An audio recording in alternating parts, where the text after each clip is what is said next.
everyone, welcome to another edition of Tickle Trunk of Horrors. And you're here with Timothy and Alexandria. Hello, everybody. And so on today's show, we got a very special guest, William Ostrander. He played Buddy Repperton in the movie Christine. And but that's not all the movies he's done. He's done several films. And one of them is called Fire and Ice. It was actually an animated film where he played two voices, one of Taro and one of Lauren. And then he played with Linda Blair in a movie called Red Heat. And then he played in a movie called Striker. Then he played in a movie called Mike's Murder. That's 1984. Then in 2001, he did Mulholland Drive.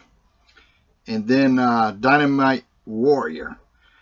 So, and there's more films that he's done. And he's done a short that I'm going to talk to him about, because I think the short actually should be made into a feature film. And because Christine, by far, is the best feature film that he was in. I also think Fire and Ice was a good film. Red Heat, very difficult to get through that film. I do not even like that film. Mike's Murder, that's alright for an 80s film. And then I think if you go to the more recent one, Faery, F-A-E-R-Y, it was a short film in 2018.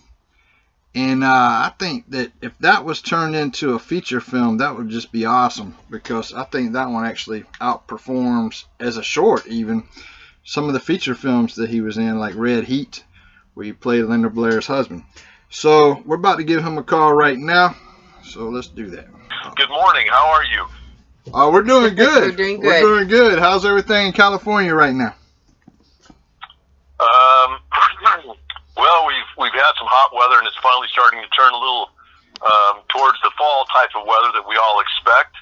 And we're looking forward to getting some rain, so things are okay. But going into Christine, if you look at the early Stephen King films like The Shining and Christine, they could pull emotions out of the audience. Now, your character, Buddy Repperton, in Christine, I mean, I hated you, the character, in that film. Like, I couldn't wait for the car to kill that character. Like, I actually was pissed off at that character. And that's how good that film was made, because if you can generate a legitimate hate or a love for a character, then you know that you've created something special there.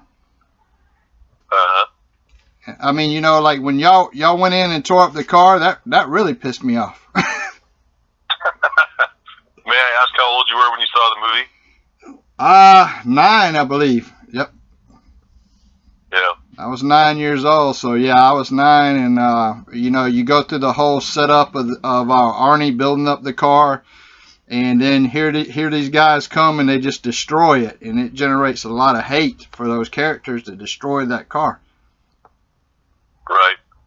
But so I know you're probably sick of doing interviews on Christine, because I'm quite sure, and we run a nonprofit and we rescue animals, so you may hear cats and dogs in the background a little bit, but we actually run a nonprofit, and we have an animal. Well, good for you, and good for you. I'm glad to hear you're doing community service work. I wish more people would engage in their communities. It would be a better world. Yeah, it would. You have a lot of your speeches, and I'm assuming you're a Democrat because of where you live, in the state that you live in, but listening to a lot of your speeches there, I can relate to what you were saying. Like, so if I would have voted for you. Well, thank you very much. You know, I'm pleased that you said that, first of all, and secondly, I was a Democrat because there needs to have a party affiliation in California, because only 3% of Californians tend to vote for independents. But I am, by my nature, an independent. I just had to choose one of the two parties that I felt more closely aligned with the principles of you know, or the umbrella that the Democrats had provided, which is you know, investing in education and investing in safe environment and providing opportunities for people and hands up and all that kind of stuff. So I just felt that was a better place for me. But I have been an independent, and money in politics affects us all. It doesn't. I don't care if you're conservative, progressive, or what you are.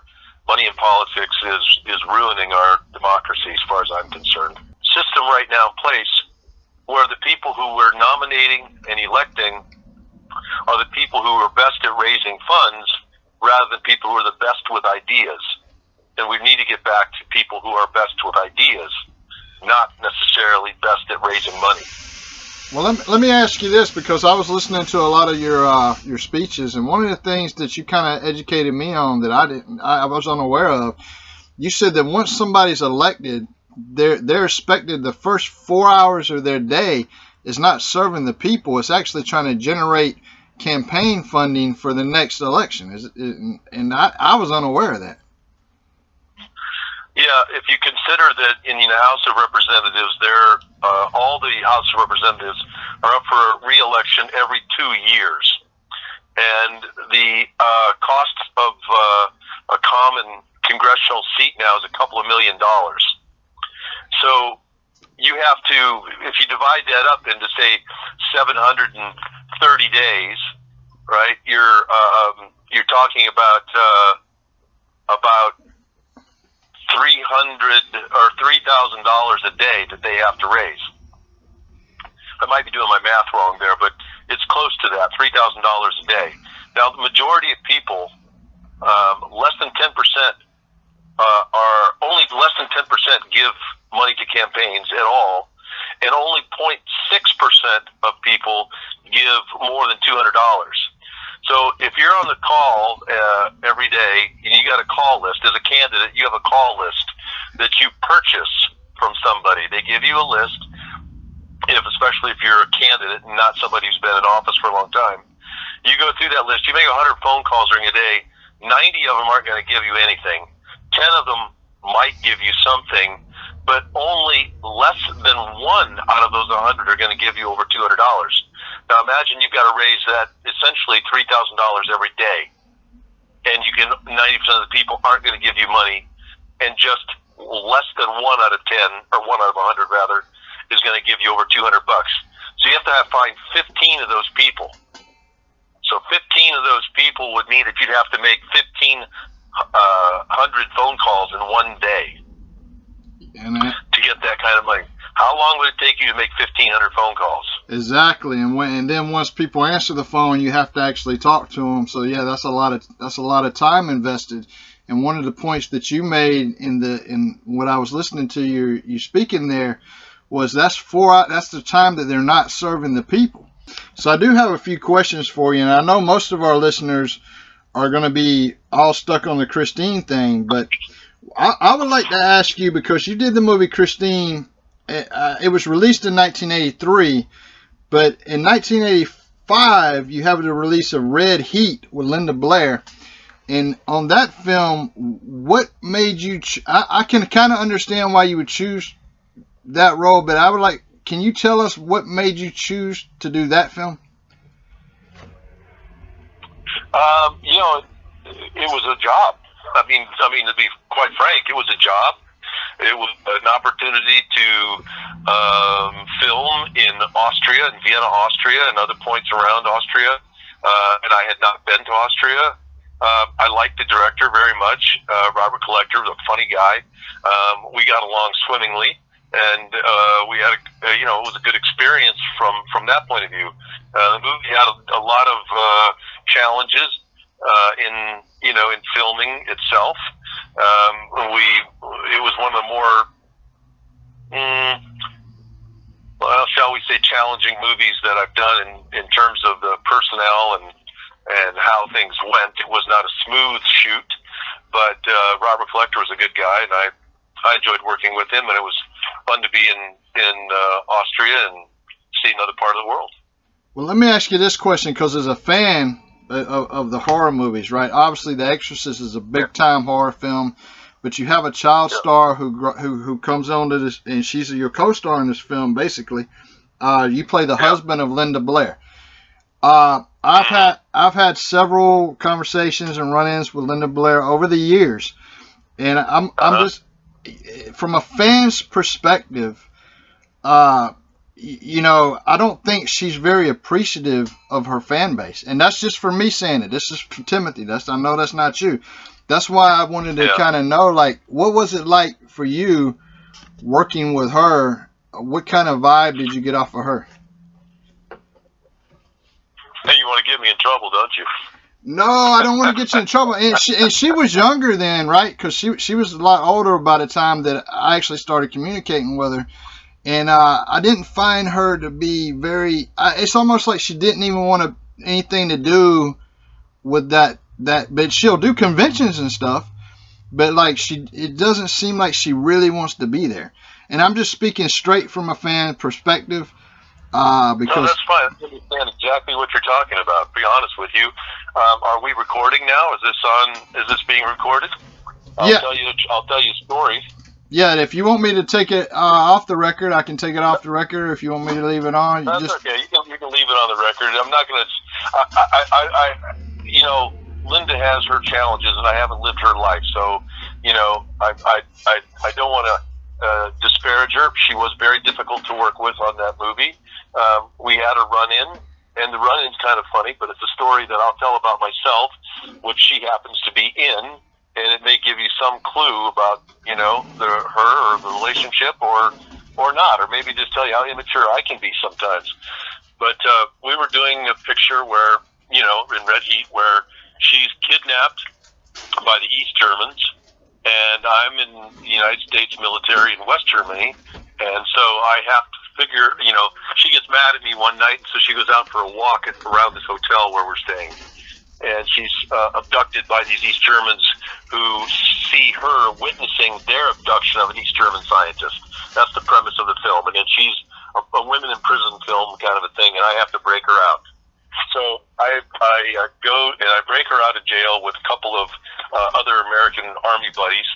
And as we're driving the car back to West Germany, she's in the front seat asleep on my shoulder in her sort of nighttime prison garb, and my two buddies are in the back seat, and we're driving this sort of four-door European Ford, and we have to cross this long bridge, and I'm guessing that the bridge is a quarter of a mile to 3/8 of a mile long, fairly significant bridge, and it's a steel girder bridge, and I'm being pulled along by a camera car, which was kind of like the equivalent of an El Camino. And they had all the stuff in the back, and the director of photography, and this director and all that. And as we're being pulled across this bridge, the images of me driving up to this checkpoint, and Linda wakes up, her character wakes up with all the lights, and it's me slowing down, and she sees this checkpoint, and she gets nervous. And I have this line where I say, "Don't worry, baby. Nobody's ever going to take you away from me again." Now, it's a really silly little line, but it's one of the hardest lines in the movies to say.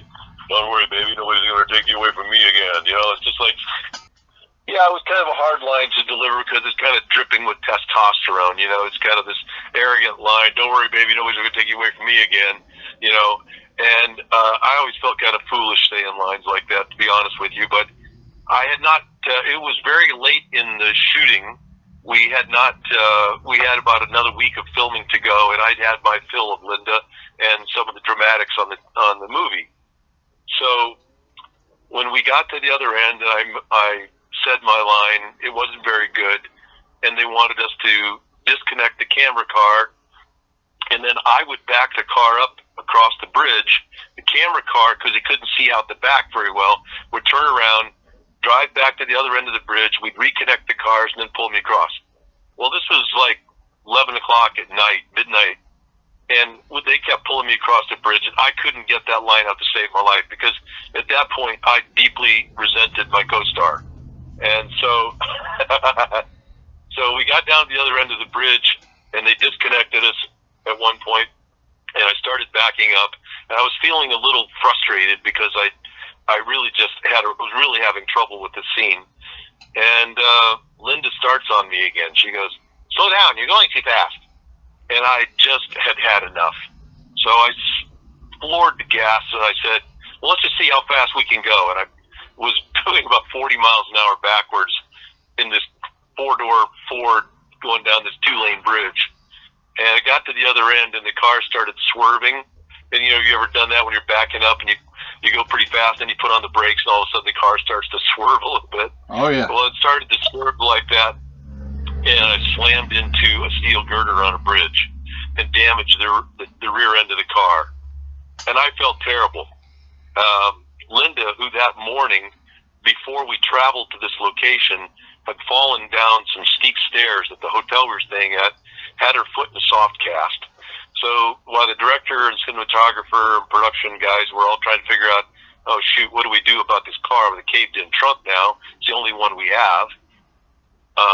They took Linda off to the hospital, and one of the guys was in the back seat because he scrapes his head on the little thing on the ceiling of the car, one of those little coat hook things.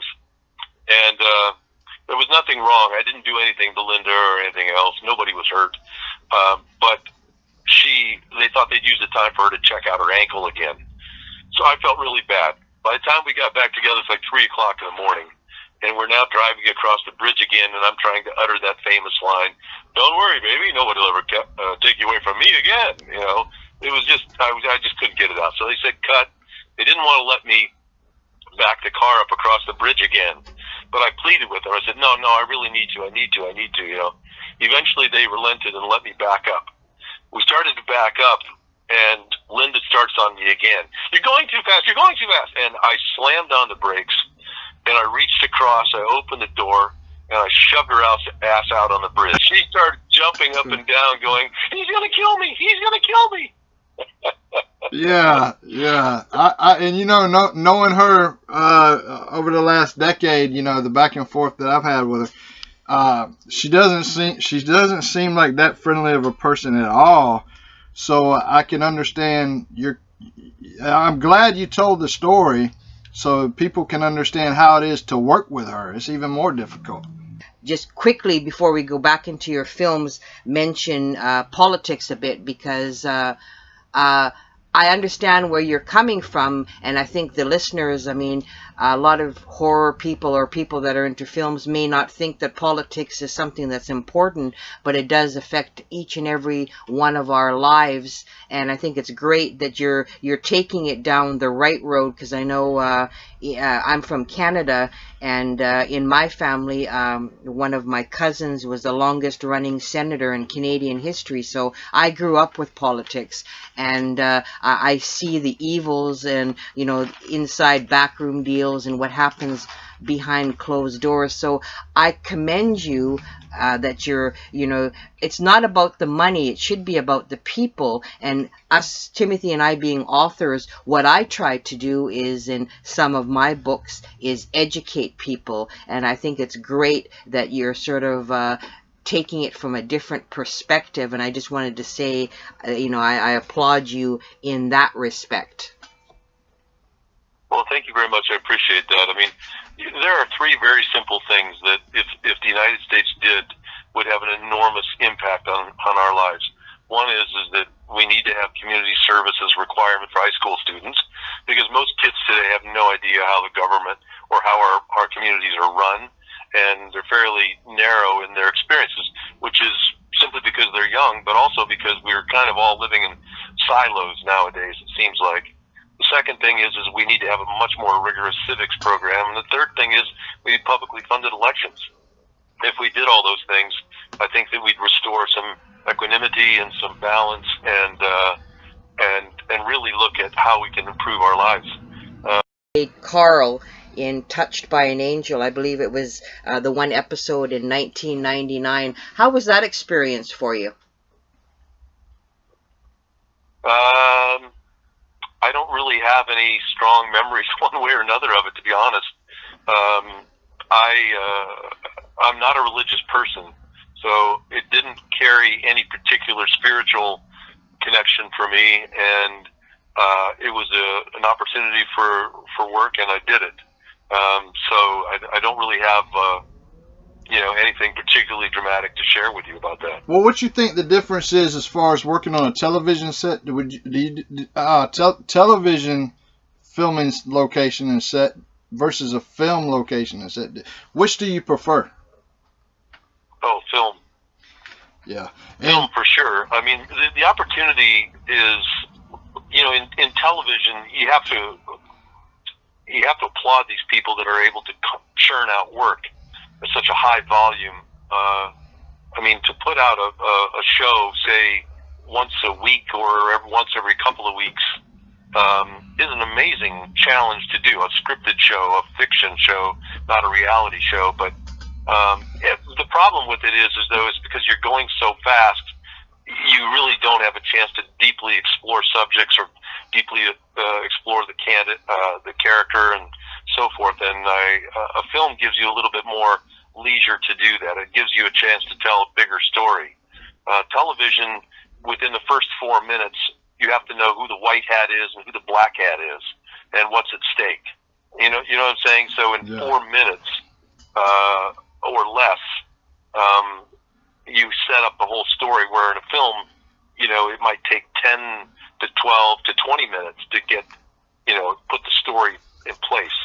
So I prefer to have the longer form, because that tends to be what I like to do. I like more being in the weeds and getting really deep into stuff. Let me ask you this, because I know over the years, last 30 years or so, 40 years, you're probably sick of talking about Christine, but is there anything that for our younger audience that may not have heard those past interviews, is there anything that you can tell us, some behind the scenes stuff? What was it like playing Buddy Repperton in there for you? Because again, that was a character that generated a lot of emotion from the audience, Well, I'm never tired of talking about it, really, because the movie has been exceedingly good to me in my life. I'm very flattered that out of the 1,000 movies a year that are released, that I was able to be in one of them that seems to have become iconic at this point. And so from that point of view, I'm very grateful, and I'm happy to share experiences because so many people enjoy the film.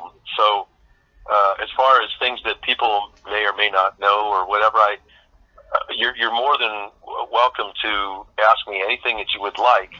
I think the one thing that is interesting for me, that may be interesting for other people, I don't know, is I always ask people how old they were when they saw the film, because I tend to find that there is a cluster of people who have a deep attraction to the film, who were approximately your age or maybe slightly older, like, say 9 to 14 years of age when they first see the picture.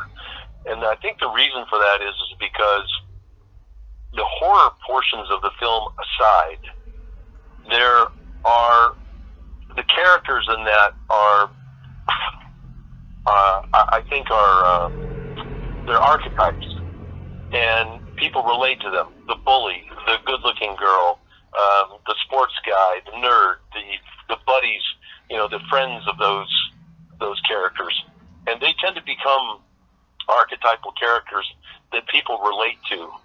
And I've had quite a few young men tell me, as you did, how much they hated my character and how much it scared them going up into high school, because they figured they were going to meet a guy like Buddy Repperton. And in fact, Buddy Repperton was based on a kid that I knew in school, so it made sense. Well, let me ask you this question. The look that you had for the film, the long hair, the what you call it, sideburns, did you have that look prior to the film, or did you do that specifically for the film? No, that was specifically for the film. Although my hair was getting long at the time because I was doing another picture in the Philippines, and when I had finished that film, which also required long hair, I just let it grow, and I hadn't cut it. And then when I had the audition for Christine, they wanted me to keep the hair because, in fact, the character description in the screenplay, which I found was rather amusing, the casting director had called me in to meet her on it because I had met her on another film and she liked my work, but I didn't get cast in that film. And she interviewed me, and then she said, I think you'd be perfect for Buddy Repperton. So I'm going to send you home with a script, and I want you to come back and meet John Carpenter. And I thought, okay, well, I'm excited to see what the description of this character is, or she thinks I'm quote unquote perfect for. And then when I got the screenplay, the description of the character was usually written in the screenplay, and it said something to the effect of, Buddy Repperton is tall and broad-shouldered, with a yank of dirty blonde hair tied back in a ponytail, and a mean and stupid-looking face. Oh my God! What she said, I was perfect for. Yeah, that's what I'm thinking. Oh man! I thought that was kind of funny. So I grew the sideburns for the film, and just let my hair grow because it was from another film before that. Okay, yeah, that's good information. So, can I ask you a question? Are you a Stephen King fan? You know, I tend to read nonfiction much more than I do fiction. I have a great respect for Stephen King, for the volume of what he writes and the quality of his storytelling. Stand By Me is a terrific, story, but I'm not a big fan of fiction writing. I tend to like nonfiction more so. So I've met Stephen King. In fact, he called me in he was going to direct a picture called Maximum Overdrive, and he had requested to meet with me at the Beverly Hills Hotel on that script, and I had been doing something else in New Mexico and got to go meet him, and he was a very nice man. He's much taller than I expected. He's like 6'5". What was it like working with John Carpenter? I mean, that's obviously a major player in the horror films. Did you have good experiences or bad experiences with him? Nothing but good experiences. John is an auteur. He's exceedingly gifted, smart guy, and he also likes to have fun. And one of the things that I liked about John is that I tend to obsess a little bit more than John does. John's kind of like all about economy and efficiency. So, I think he told me one time that he started writing screenplays or something when he knew the rent was due. Wow. And he'd have to kind of rush through and get something done. He tends to really like efficiency and economy. And so when we would film, I would go to John and just before we were to do a scene, and I would say, okay, I can do this A, B, or C. I'd give him a description of each one. Which one do you want me to do? And he'd say, oh, let's go with B. And I'd say, great, okay. And off I go and I do that. And then almost every single time, John would have this thing where he'd say, okay, well, that one's in the bank. Let's do one more just for safety or something like that. And he might ask me to try it a different way just for the heck of it. But no, John was a lot of fun. His sets were a lot of fun. He knew what he wanted, so there wasn't any of the sort of chaos. There wasn't there was a sense of clarity and ease through his film, which was a lot of fun. And I have another question for you, and it's a non-Christine question. It's actually about Fire and Ice, because you played two characters in there, Taro and Lauren, I believe. Yeah. How was your experience or overall feeling of working on an animated film? Well, that film really didn't last the test of time. And in fact, I played about 5 characters in the film. But I do play the 2 lead characters. But this is going to go back before CGI. And a lot of your younger viewers may not realize, but there was Ralph Bakshi was a real innovative animator. And he tried and perfected a technique which advanced the Disney technique, but was prior to the computer-generated imagery that we have today. And what that was is that when they were doing like movies like Bambi, they used to have still photographs of the deer in different positions, and the artists would sort of they would trace, or sometimes they would just use those images for reference when they were drawing Bambi running through the forest. What Ralph Bakshi did was he came up with a process called rotoscoping. Rotoscoping meant that we filmed everything in black and white, and in the main, we did it all on a sound stage that looked like a photography studio with white walls and white floors and all of that. And then what they did is they'd go back in, and with computers, they would trace over the human bodies. So that's why they look so tremendously lifelike, and then the artists would draw the backgrounds.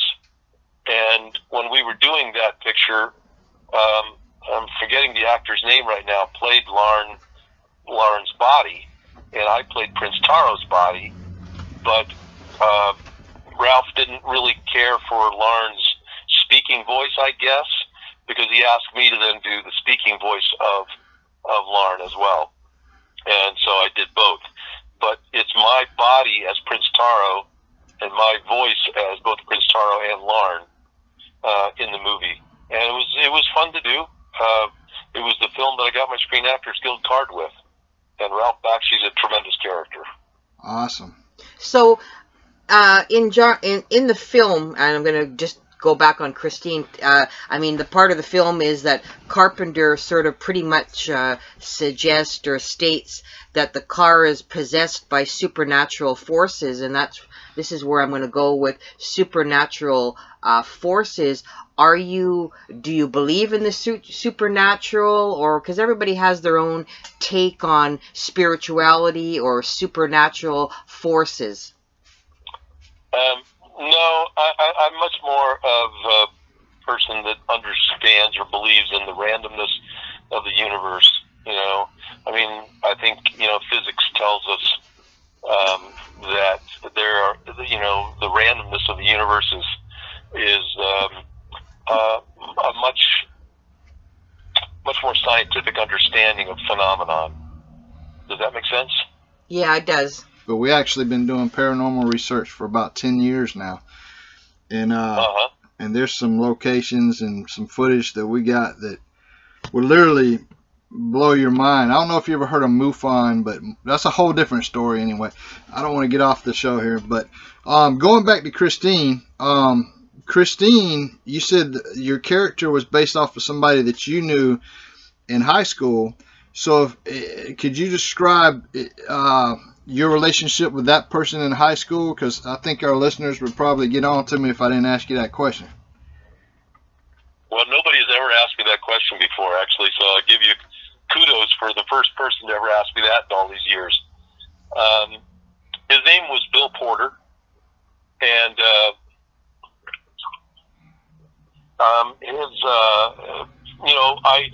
I was never really close friends with Bill. I mean, he was a guy who was a little bit older than everybody else was in that grade, which Buddy Repperton was. That's, some people, I remember seeing something online where somebody said that I looked older than the rest of the cast. Well, I was supposed to.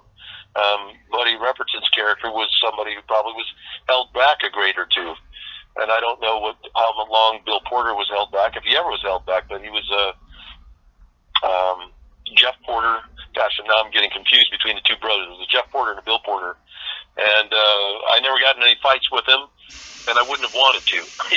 In high school, he was physically more advanced than I was at that age, and I haven't seen him since high school. Don't know what he's doing. I heard he was a gardener or something like that, or doing like groundskeeping for a park back in Indiana. That's all I know. So I think, gosh, I'm having trouble now. I remember if it's Jeff Porter or Bill Porter. But it was one of the two Porter brothers. Did he actually look like the character Buddy, or did what was his physical appearance? What did he look like?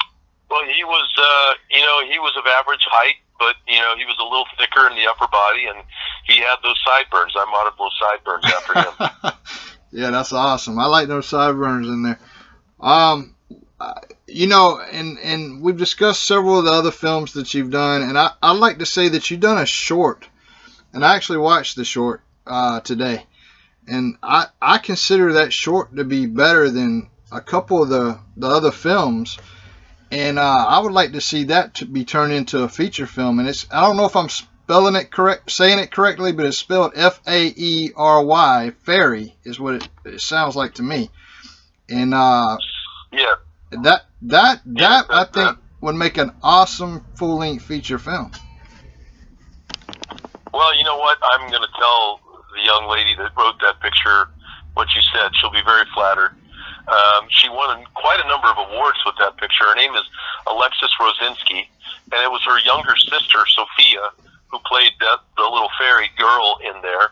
And the backstory to that is that her father, Anatoly, is a extremely talented violinist from Russia who came to this country and went to Juilliard, New York. And I met him because I was producing, directing, and acting in a radio play called The Adventures of a Private Dick. And there was a place in it where I didn't feel that the actor had delivered at the level that he was capable of, and I needed to put some violin music overlay over it. And so I contacted Anatoly, and we had a good laugh about me needing to hire him for play some cheesy gypsy violin music. Anyway, we've become good friends, and Sophia is his daughter, and Alexis is his daughter. And Sophia is quite a character, and we have a sort of a unique relationship. And his daughter Alexis is, mark my words, is going to be a very significant player in Hollywood someday as a writer, probably. But she's very talented, and she wrote that picture for her little sister and asked me if I would be in it, and I agreed to. And some of that was shot here at my farm. So that's the backstory on that, and she'll be very thrilled. She's 17 years old, that girl. Oh, wow. That wrote that picture. Yeah, I really enjoyed a lot of the visual stuff. I mean, you got a line in there, we can have fun or not have fun. It's up to you. So yeah, I think if you turn it into a full length feature to be a film, and I'm a horror fan, but I like also that short. I mean, I like. I didn't really care for Red Heat, and I think it might be because I don't like Linda Blair. But and I shouldn't say that, but that's okay. But yeah, and so, but I think if you turn Faery into a film, I think the girl being immortal and stuff like that, I think it would be a great film to invest money in, and I think it'd have a good return. Well, I'll let Alexis know. She'll be very flattered to hear that. She's written another picture which she'd offered me a role in too, and I hope to get to do it one day. Oh, that's great. Did you always wanted to be an actor? Is that something when you were growing up you wanted to be an actor, or like you said, it was just something that sort of dropped in your lap, or? Well, no, I always wanted to be a farmer, basically, and I had only seen maybe 6 movies in my life before I went to Los Angeles. And that was simply because at that time I didn't see my path in farming as open to me in the way that I wanted. So I chose to try to do something else. At the time in high school, I had a certain reputation for my creative driving, to put it mildly. And so I decided that I was going to go off to Hollywood and be a stuntman. Wow. And I left Indiana, and by the time I got to Illinois, I don't know, somewhere in that little couple hours, I decided, well, I'm going to go try to be an actor. And so I went to Washington, and I lived in basically Puget Sound area for about 6 months, and then I traveled down to Los Angeles, and I got a picture a week after I was there, which was unheard of. Yeah, that's because I know that if you just take it back to your politics, that you speak out a lot. I know I've seen you were doing an interview with a gentleman who a lot of people bar his tractor, I guess, and so I was listening to that, and so you're pretty. I'm sorry, I missed the last part of that. Could you say that again? I was being interviewed by who? No, you were actually interviewing a gentleman. I think you were interviewing the guy who loans out his tractor to a lot of people. It was an older gentleman, and you just seem to be one of those. Do you remember the interview I'm talking about? I think so. It was with Mel Leininger. Is that the one you're talking about? Yeah, I believe it was Mel. Man, I've seen so many of your videos on the political stuff. It's really hard for me to remember. But I know he was an older gentleman. Okay. He had glasses and he has a hat on. And you were saying that sometimes people will call you up and ask if you have his tractor, if you know anybody that has his tractor. But I say that to say this. It seems like you really somebody that can relate to the people. And, again, I agree with a lot of things that you say. And I'm not a Democrat, but I definitely agree with a lot of things that you were saying. And I think that you're trying to get rid of a lot of the corruption that's in politics. Well, again, I'll state for the record that I'm an independent, but I did have to run as a Democrat. Um, and I think that we all have a lot more in common than what the present environment of politics suggests. Some of my best conversations when I was lobbying in Washington D.C. were with much more conservative people than me, but we had very lively discussions on some of these issues, and that's the way it should be. I don't believe that it should always be my way or the progressive way or whatever. It just so happens I tend to liken politics and people's participation in it kind of like a herd of cows, and maybe that's because of my farm background. But in a herd of cows, you always have a group of cows that are the leaders that are out there on the edges that are finding new grass, and then there are those that like to be in the middle of the herd. Right. And that's the way evolution, taught them to be. You have to have. I mean, cows are curious, and the reason they're curious is they have to constantly find new grass. And so there are cows that are adventurous and will get out there and take risks, and eventually those might be the ones that are picked off by predators. But then you have the other group of cows that are standing in the center of the herd, fighting for grass amongst one another and eating between their defecation piles and getting the worst or the last bits of the pasture. I just tend to be one of those cows that tends to want to take chances and risks and adventure and find new grass. Right. That's just me. Other people like being in the center of the herd. That's all good too. You actually have to have both of those things, in a balanced society, and I'm fully for that. Oh, that's good. And I know Mulholland Drive. Well, I was just a character in the film being filmed. Right. Does that make sense? I wasn't actually a second director, but in the movie itself, I'll be honest with you, that was a stroke of good luck, but it really had to do with some people who were trying to take care of me. I had a son who died about a year or two before that, and it was very devastating to my family, as you can imagine. Yes, sorry to hear that. Yeah, we're sorry to hear that. And so, sure. Thank you very much. And so there were a couple of people who I knew within the industry, and I basically just said, hey, I need a couple of jobs in order for me to, continue to get my health insurance at this moment, struggling with my family. And so I met the casting director, and they offered me a part on, the movie. It was a small part, obviously, but I was grateful for it, and I was grateful to have seen David Lynch work. And I have one regret to this day, that there was an episode, and there were a circumstance in the film where they were doing a close-up of a guy who was supposed to be the sound engineer in the film that they were filming. Not David Lynch's sound guy, but the actor playing a sound guy in the film.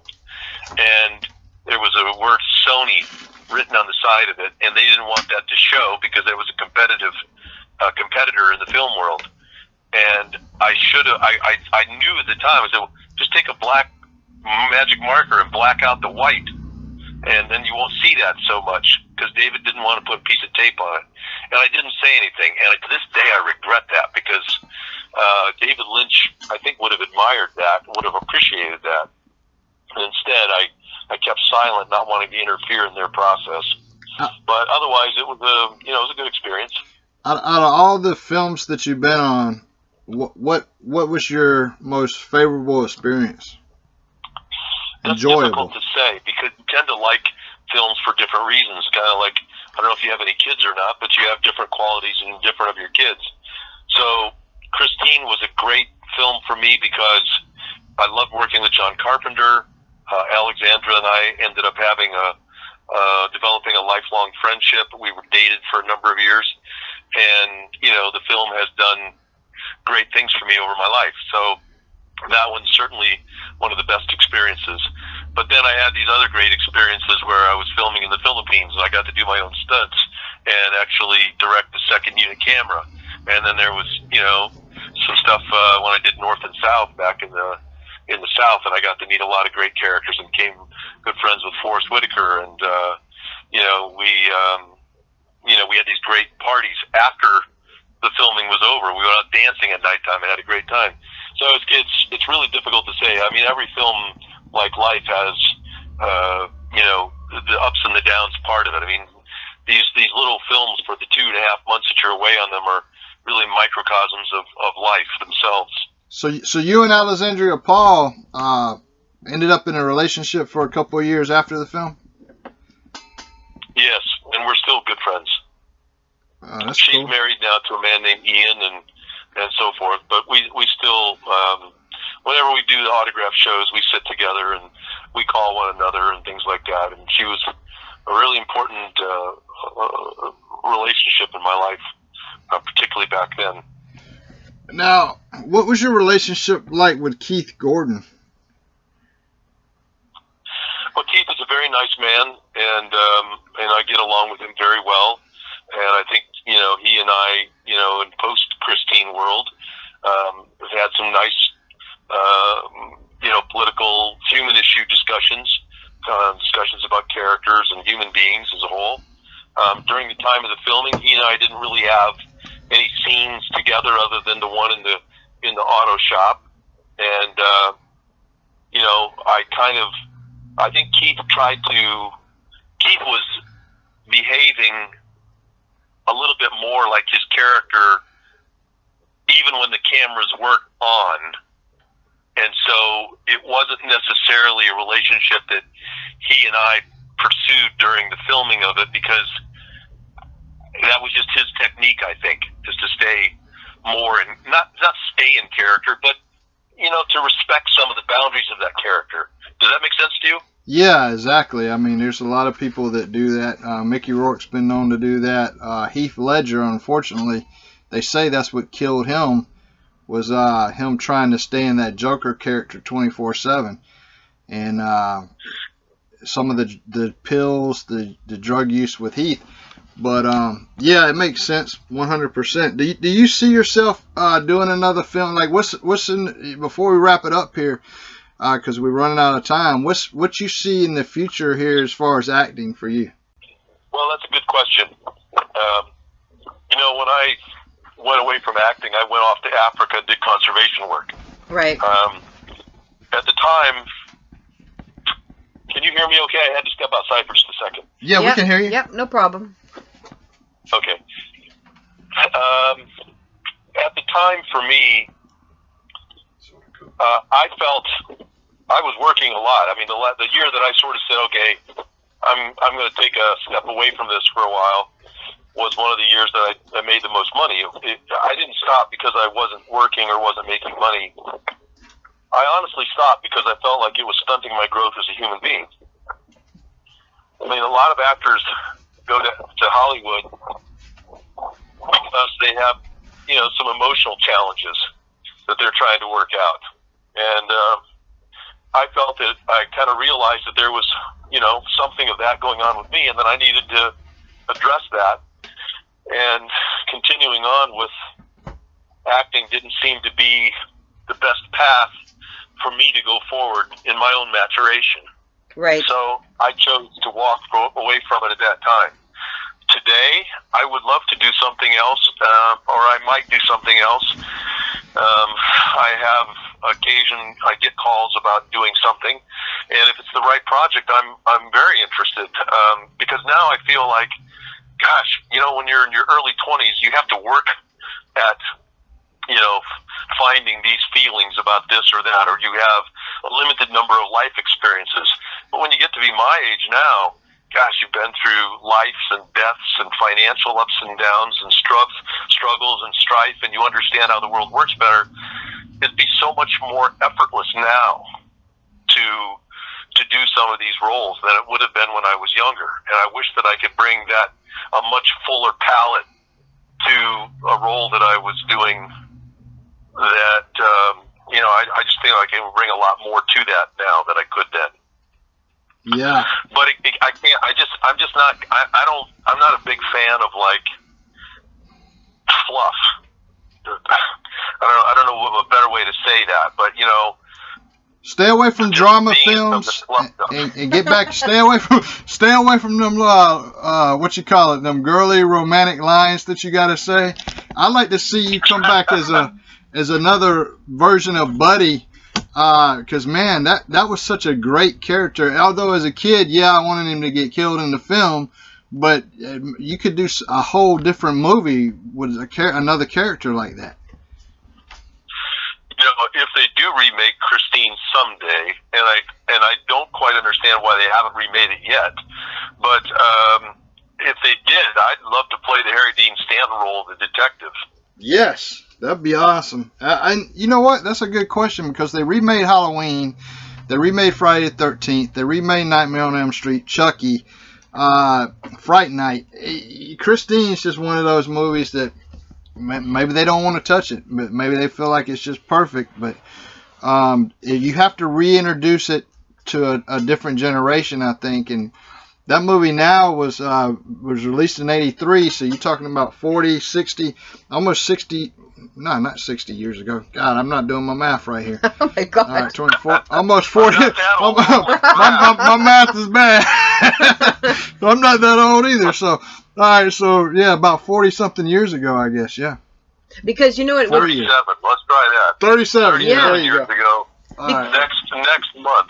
Yeah, because I really think like Christine should be remade because for me, I mean, I was between the 9 and 14. It was for me kind of a coming of age. I mean, even if people that I went to school with or friends really didn't want to see a horror movie, it was kind of a must-see movie, and to me I view it as a coming of age film that I was wanting to see, and it kind of made a different impact on my life as well. Well, I think that's what I was referring to earlier about the archetypes. Is it's kind of a coming of age film, and a lot of people that are in that sort of tweens, I guess they call it, right? Mm-hmm. They have these anxieties about how they're going to fit in high school with these older people, and it was very impactful. I think by and large, the largest demographic of people that responded to Christine and to my character specifically were young guys between the ages of about 10 and 14. Yeah. When they saw the movie. And it's because, like you said, it's a coming of age picture.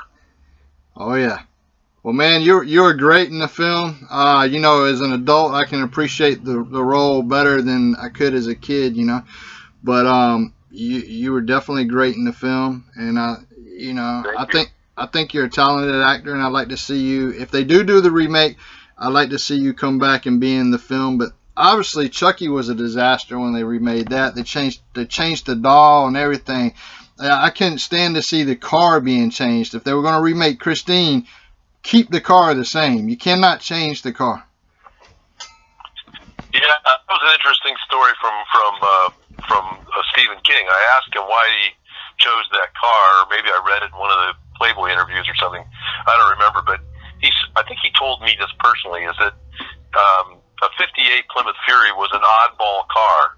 And he felt in high school that he was a bit of an odd duck himself, so he kind of related to that car.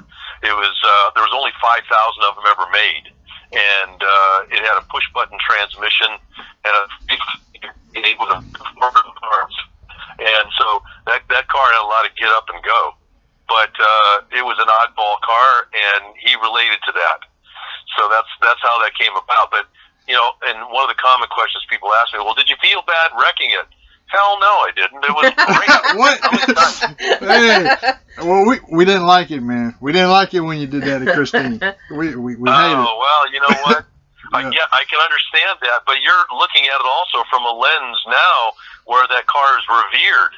In 1982 or 1983, when we were making that movie, that car wasn't anything special. Nobody knew about that car. And a lot of those cars in the 50s, hadn't even reached their that status of classics, that they did after that, but they weren't necessarily before that. But I tell you what, I give you a sledgehammer and you pick something out there, in somebody says, "Here, go at it," and you tell me that it's not fun. Was that fun? Was the car y'all wrecked in the film there? Was that a functional car or was that just like a prop car? No, there were 23 cars that were, I believe there was 21 or 23 cars that were collected for that movie, and they were purchased everywhere from California to as far north as Montana and as far east as Tennessee. And I think it was 21. And 19 of them were operating at one point or another, and 2 of them were just cannibalized for parts. But when we got to that scene where I was damaging the car, they had run through their whole, all the cars they had. So they had to fix that car up again in order to use it. And they had a guy in they had a bunch of guys in a body shop, basically, just working around the clock, just repairing Christine's. You know what I liked about it when the car was in that junkyard or whatever in that shop? When the guy who ran the junkyard, he said in the car, the song that came on was "Pledging My Love," and that was an old Johnny Ace song, and I thought it was very appropriate for that film. And that film was just done so good. I'd hate to see it be remade and butchered, but I think that if they're gonna remake it, you have to keep the car. And like you said, there's only a limited amount of them. It'd probably be hard to do. Well, I think they could probably do a lot more with it too, because with CGI now being so good and so many people so capable at it, they could probably have a lot more freedom to make the movie that they, to make the car more scarier, to do more things. So, yeah, I think it would be interesting to see what they did in a remake, and I'd love to play Darnell, or more importantly, I think maybe the detective. I think it'd be fun to play. Yeah. Why don't you start your letter writing campaign amongst your fans and get them to come out there and get a sequel done, and make sure that you tell them that, Buddy Repperton has to have a role in it. I'll tell you what we're going to do one better than that. Here's what we're going to do. On the description of this show, we're going to put a petition to have Christine remade and updated, and all the listeners can sign it. There you go. And so I don't know who has the rights to it now, because the rights, I was told that we're going to revert back to Stephen King after 35 years, and I don't know if he still has the rights anymore. But I'm sure they'd be available for the right price.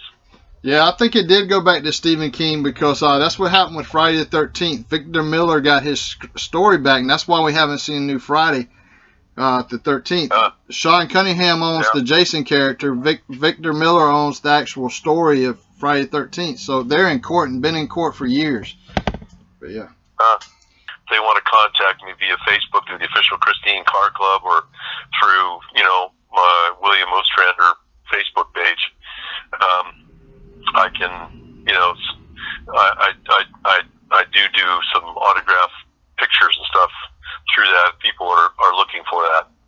Yeah, we'd be interested in how do they purchase it? Do they purchase it right there on Facebook, or do you use PayPal, or what do you do? I just have people send me a check, and what I ask them for is to sell me a self-addressed stamped envelope big enough for an 8x10 glossy, and anything that they want me to sign on it, and then they send that to me with a check for $30, because it takes time for me to go through all this, and I include one of my pictures and so forth, and then I send it back to them. So if somebody has an interest, then they can contact me through my Facebook. Just William Ostrander. We'll put a link in the description for your Facebook so people can contact you. Yeah, I would start a Buddy Repperton Facebook page for sure. Somebody did, and I really should reclaim that, or somehow claim it, because I don't know what people are saying on that site. I don't know who's going to that site. I didn't start it. Somebody did, and I really should try to take control of that, because there's a lot of people that contact me for those kind of things. I don't know. I wasn't a big fan, or haven't been a big fan of social media, and I probably have neglected to do some things that would have been in my best interest, but perhaps I'll get that done too. Yeah, I would definitely do that. And we appreciate you joining our show. And you know, we look forward to seeing you in a new film. Well, thank you very much for both of you, and for having me on and for asking me some good questions. And if there's anything I can do for you, let me know. We appreciate you taking time. It was awesome. Thank you. Yeah, well, and I'll send you the link tomorrow before the show goes up. Very good. Safe travels to both of you. Thank you. too. Take care. Thank you. Bye. All right. Cheers. Cheers. So yeah, that was William Ostrander. So yeah, we learned a lot of stuff, I think, from that interview. We learned about Linda Blair. Linda Blair was a pain in the ass to work with, obviously. And you know what? For the people out there listening, when I say that she doesn't seem like she's a fan-friendly person, I know there's a lot of people that's going to have some negative comments about my comment about that, but if you have never dealt with a woman on any level, then please don't make any negative comments, because you do not know what we're talking about. If people go to horror conventions, they're paid to be there. They're paid to smile in your face and shake your hand and take the picture. They're paid for that. If anybody out there has ever been involved with Linda outside of being paid to stand there for the fans, it's a job. It's kind of like a customer service job where, you know, you go to a store and people are supposed to greet you, you know, and so people are paid to do that. And I can tell you, the two people that I've been disappointed with over my years has been Linda Blair, because she does not seem to be fan friendly at all unless she's paid to be fan friendly. She actually seems to hate it. And it was Gunnar Hansen, and I know a lot of people's not going to like that either, but Gunnar Hansen, I know he's dead, rest in peace, but that guy was just miserable. He did not, him and Linda Blair, for whatever reason, they don't seem to have been really fan friendly. But I hope everybody's enjoyed this show. You got anything else? Well, I think a lot of these stars or people that are in film forget the very simple fact that it's the fans that are keeping their character and keeping the film alive. And without fans and followers, you would be forgotten. And let me tell you this. The Exorcist was a hit film, but you could have cast anyone in that role, and it was still going to be a hit film. And we know that Linda Blair is not the best actress out there in the world, and not by any stretch of the imagination. But that's it for me. Take care.